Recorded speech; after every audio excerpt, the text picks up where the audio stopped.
국민의힘이 지금 이런 소문이 또 돌고 있습니다. 자, 국민의힘은 지금 룰 비율을 계산 중이다. 국민 여러분의 뜻을 수렴해서 전당대회 시기와 룰을 정할 것입니다. 5대5든 7대3이든 10대 0이든 다 열려 있습니다. 선거에 나가는 후보의 입장에 따라 가지고 당원 100%가 좋다, 또 국민 들어가는 게 좋다, 갑론을 봐 가는데요. 필요하다면 당원의 총회에서 이 뜻에 따라서 선출된 지도부가 당원의 뜻을 물어서 조금 보완할 필요가 있다면 그때 하는 것이 옳다. 선거를 앞두고 게임을 앞두고 게임의 룰을 바꾸는 것은 어떻게든 오해를 받을 수 있는 부분이죠.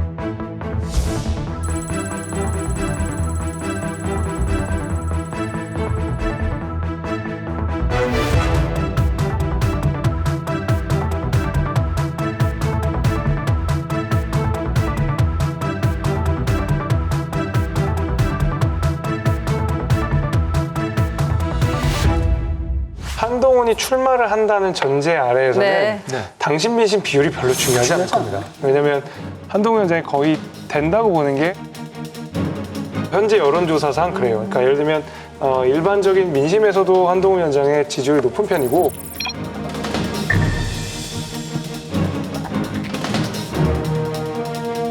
뭐 소위 말하는 윤핵관들의 갈등이 있었다, 친윤들과의 뭐 세력 분화가 있었다 이런 얘기 있다 하더라도 지지층 내에서는 한동훈 위원장의 지지율이 높은 상황입니다. 그래서 저는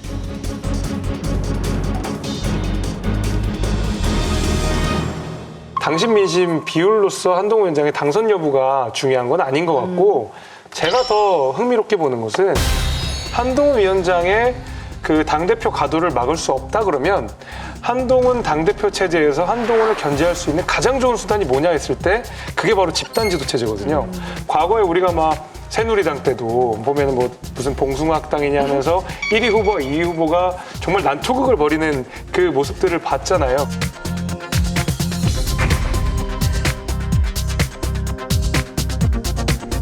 그게 다시 말하면 한 당대표에게 온전한 힘이 다 실어지지 않는 체제라는 거거든요. 그런 어떤 비난을 받으면서 다시 한번 1인 당대표 체제로 저희가 지금 바뀐 건데 지금 우리 당에서는 다양한 뭐 계파, 다양한 뭐 세력, 다양한 색깔의 목소리가 지도부에 담겨져야 된다는 여론은 있는 상황이고 만약에 한동훈 위원장을 견제할 수 있는 수단이 또 그거라고 그러면 일부 주류 쪽에서도 이걸 받아들일 가능성이 저는 조금은 있다고 봅니다.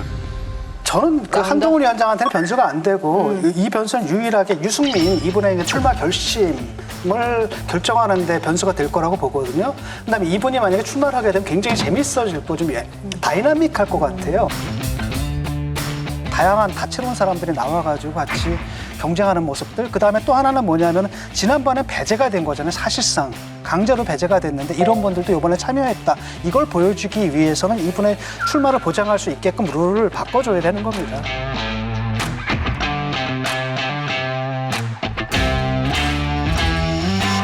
한동훈 전 위원장이 등판한다면 민주당에는 어떤 영향이 미칠까요? 지금의 큰 구도가 변할 것 같지는 않은데 왜냐하면 총선 때 구도하고 같잖아요. 저 같으면 안 나올 것 같아요. 사실 그 윤석열 대통령의 그늘이 너무 크죠. 그러니까 그분이 잘해서 그분이 너무 위대하고 커서가 아니라요. 그 검찰 정권이라는 그 그늘, 그다음에 정치 경험이 없는 검찰 출신의 그 대통령이라는 그 그늘이 너무 크죠. 그 황우여 비대위가 떴을 때 비대위원 7명이 임명이 됐을 때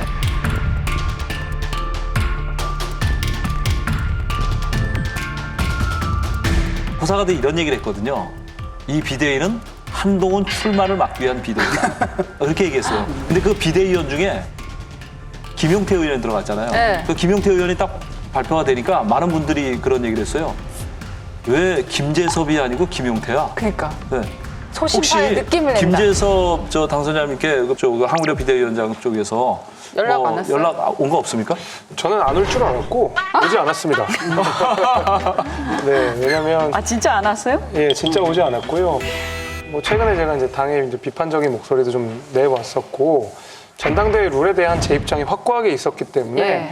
그런 룰에 대한 확고한 입장이 있는 사람들이 비대위로 갔을 때는 오히려 또 뭐 혼란이 있겠다라는 지적에도 일부 동의합니다. 그러나 제가 확실히 말씀드릴 수 있는 것은 아마 비대위 직위 제안이 왔어도 참 안 갔을 것 같습니다. 지금 하는 거 보니까 어때요, 황우여 비대위?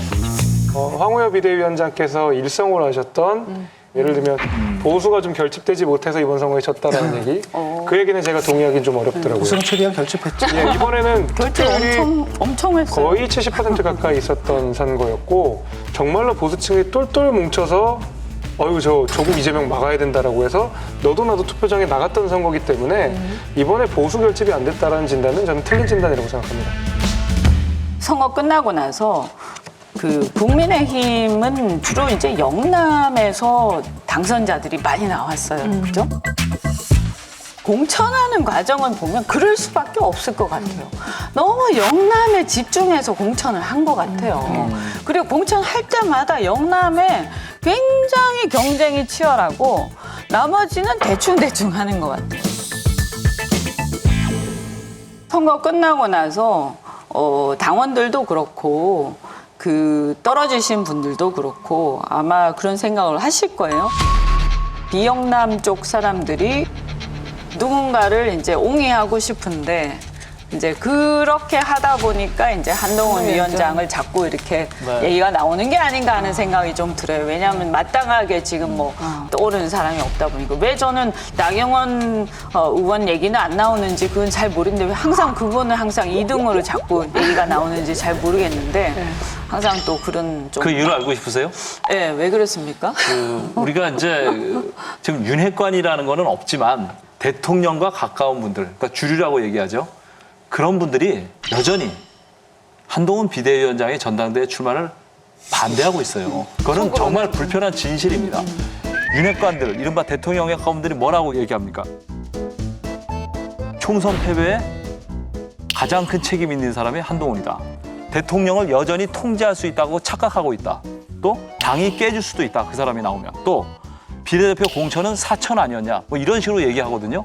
근데 이철규 의원만 하더라도 뭐라 그러냐면 최근에는 뭐 제3자가 이래라 저래라 할 얘기가 아니라고 얘기했지만 원래는 뭐라 그랬습니까? 원내대표 출마설 나올 때 내가 원내대표 안 나는 건 총선 패배에 책임이 있기 때문이다. 한동훈 비대위원장도 그 점을 참작했으면 좋겠다라고 얘기를 했잖아요. 결국은 그분이 사실 공천 다 한 거 아니겠습니까? 문제는 뭐냐면 지역구도 한동훈 비대위원장이 닦았을 때 세팅이 끝났다는 거 아닙니까? 사실상.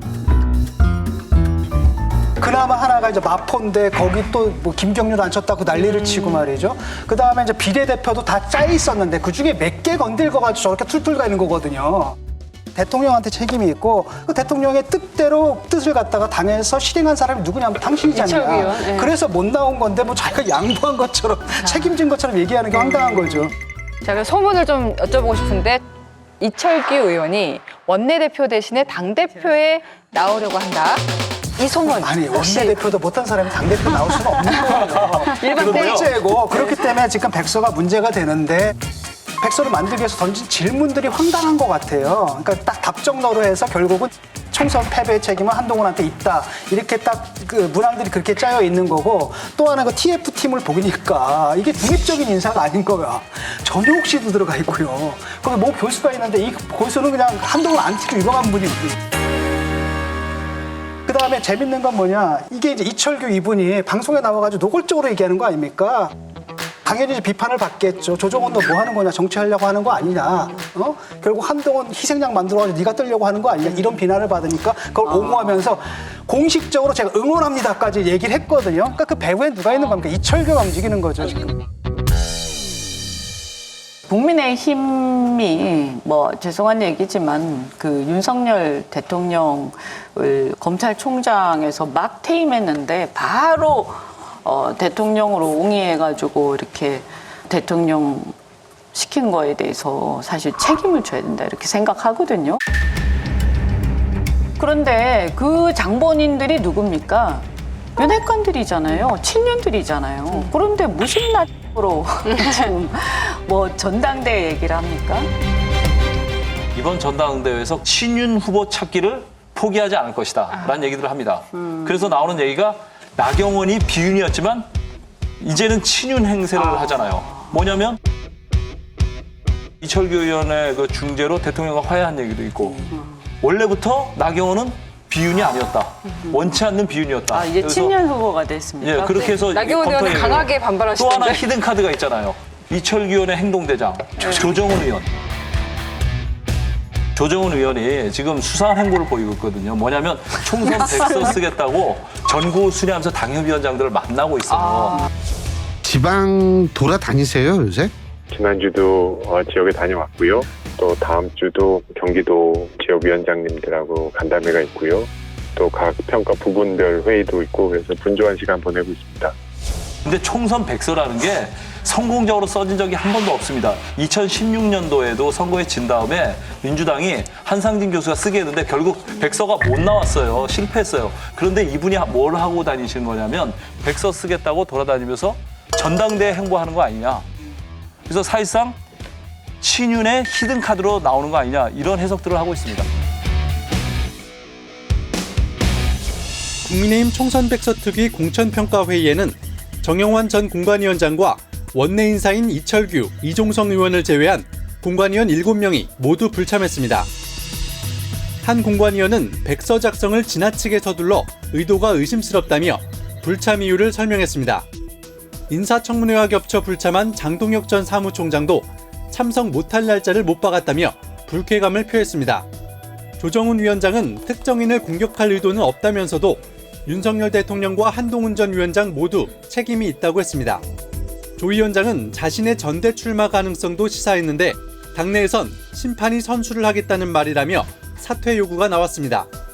제가 한동훈 위원장에게 마다하지 말고 나오세요 하는데 뭐 본인은 마다하겠습니다 이러면 안 되잖아요.